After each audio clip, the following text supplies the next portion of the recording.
दोस्तों, अगर आप लोगों को याद होगा तो लगभग 1 साल पहले अशोक लेलैंड का हमने 3525 को रिव्यू किया था और वहाँ 4 सिलेंडर वाले इंजन के साथ में 3525 को रिव्यू किया। तो बहुत सारे व्यूज़ है, बहुत प्यारा है, आपका 1.5 लाख के आसपास व्यूज़ है।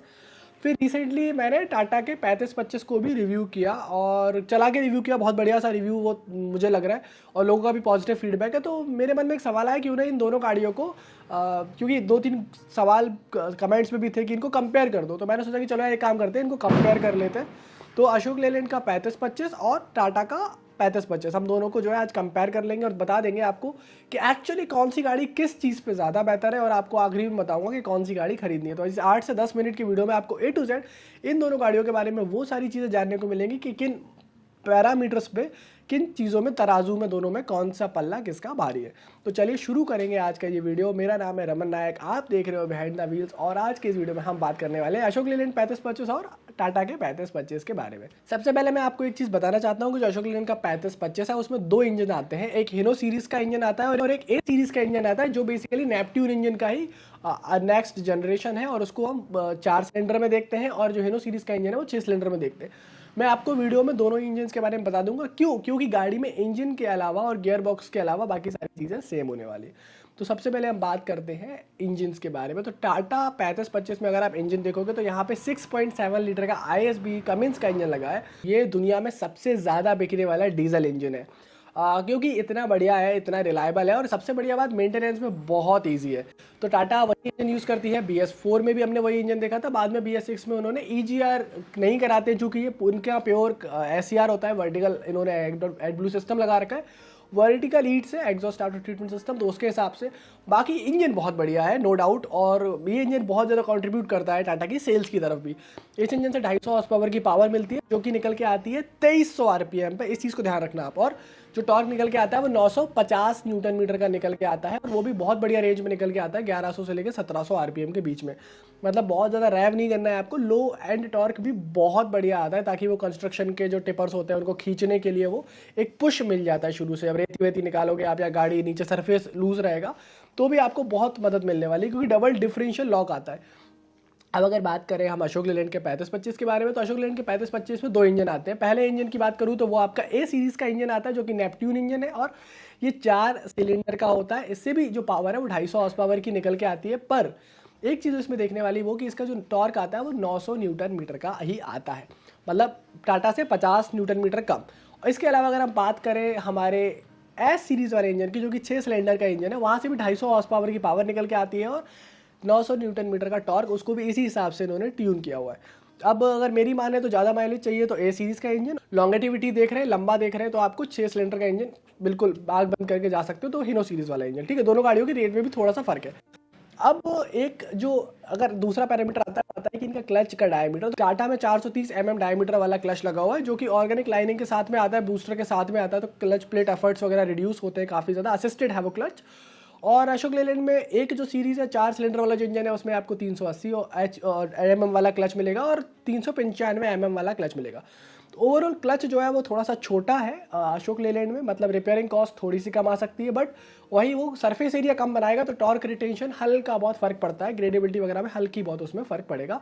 मतलब टाटा में एक बड़ा क्लच लगा हुआ है, जो कि आपको प्रोडक्टिविटी के मामले में हेल्प करने वाला है। इसके बाद अगर हम बात करें गियर बॉक्स की, तो टाटा में 1150 नंबर का गियर बॉक्स लगा है, जो कि 9 स्पीड का है, और ये टाटा का खुद का गियर बॉक्स है। बहुत लंबे टाइम से आ रहा है टाटा में, और हमने देखा है काफ़ी बढ़िया सा ये जो है वो परफॉर्मेंस करता है, काफ़ी बढ़िया ये जो गियर बॉक्स ओवरऑल होता है। तो ये 9 स्पीड फॉरवर्ड है, एक क्राउलर गियर इसमें आता है, इसको टाटा लो गियर कहता है। 4 लो रेंज के गियर है, 4 हाई रेंज के गियर है। और अशोक लेलैंड ZF का गियर बॉक्स यूज़ करते हैं, वो भी 9 स्पीड का ही गियर बॉक्स यूज़ करते हैं, और काफ़ी बढ़िया। इन दोनों ही ट्रक्स में एक अच्छी बात यह है कि इनके जो लो एंड के गियर रेशियोज हैं वो बहुत ही ज़्यादा डीप है, ताकि गाड़ी बढ़िया निकल सके। इसके बाद में अगर बात करें GVW की, तो गाड़ियाँ दोनों ही 35 टन को पास करती हैं, 35 टन के ऑफिशियल पेलोड में आती हैं, बट इनके जो बॉक्स साइजेस हैं वो थोड़े से अलग हैं। जहाँ पे टाटा में सिर्फ सिंगल बॉक्स साइज मिलता है 23 क्यूबिक मीटर का, वहीं अशोक लेलैंड की अगर बात करें तो वहाँ पे आपको बहुत सारे बॉक्स मिल जाएंगे, रॉक बॉडी मिल जाएगी, और आपको दोनों ही बॉक्स बॉडी मिल जाएगी। बट अशोक लेलैंड में 23 क्यूबिक मीटर का ना आके मैक्सिमम जो बॉक्स आता है, सबसे ज़्यादा बॉक्स जो आपका आएगा वो 22 क्यूबिक मीटर का आएगा, मतलब थोड़ा सा जो बॉक्स है वो छोटा है।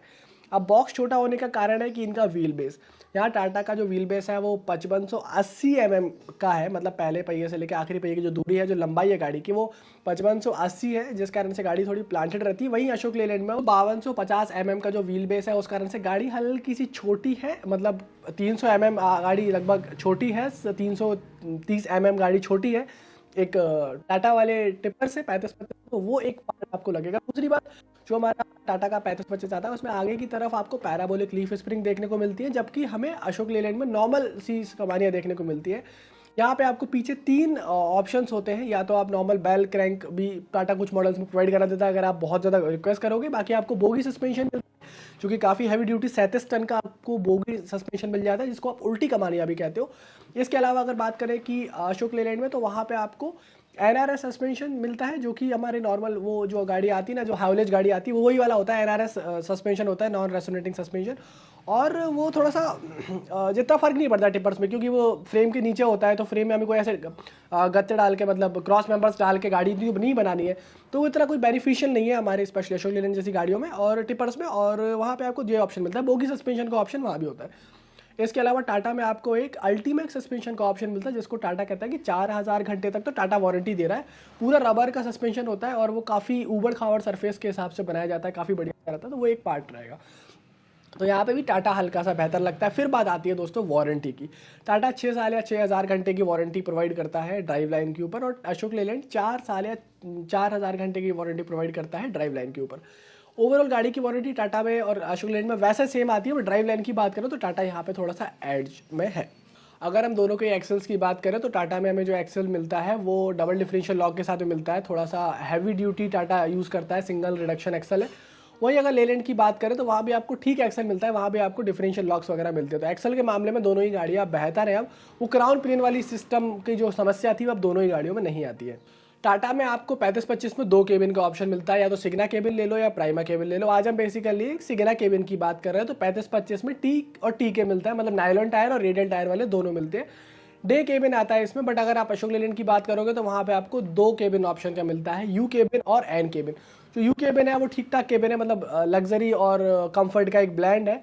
बट जो एन केबिन है वो इनका completely fully luxurious cabin Ashok Leyland कहते हैं, बहुत ही प्रीमियम सा केबिन वो आता है। तो प्रीमियम सेगमेंट के लिए वो बिल्कुल आप ले सकते हो। 2 केबिन ऑप्शन वहाँ मिलते हैं, 2 केबिन ऑप्शन यहाँ मिलते हैं।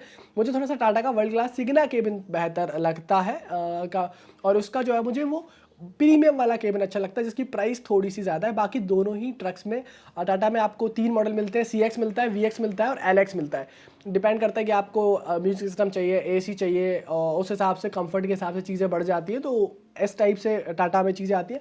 और अगर हम बात करें अशोक लेलैंड के बारे में, तो अशोक लेलैंड में आपको AC ऑप्शनल मिलता है और HAVC मतलब हीटिंग का फंक्शन भी ऑप्शनल मिलता है। टाटा में AC में हीटर नहीं आता किसी भी मॉडल में, तो ये एक चीज़ आपको देखनी होगी। अब हम बात करते हैं टायर्स के बारे में। तो देखो टायर्स जो है वो आपको 1020 के टायर्स देखने को मिल जाएंगे, 295, 90, 820 के व्हील्स देखने को मिल जाएंगे अशोक लेलैंड के 35-25 में। साथ में आपको 11-20 के हैवी ड्यूटी टायर्स का ऑप्शन देता है। मतलब आप दोनों को चेक कर सकते हो कि आपको अगर 11-20 अच्छा लग रहा है तो वो ले लो, और आपको 1020 अच्छा लग रहा है तो आप वो ले लो। पर टाटा में आपको ऐसा कोई ऑप्शन नहीं है। टाटा में सिर्फ नायलॉन और रेडियल का ऑप्शन रहता है, और आपको 11-20 के हैवी टायर ही देखने को मिलते हैं।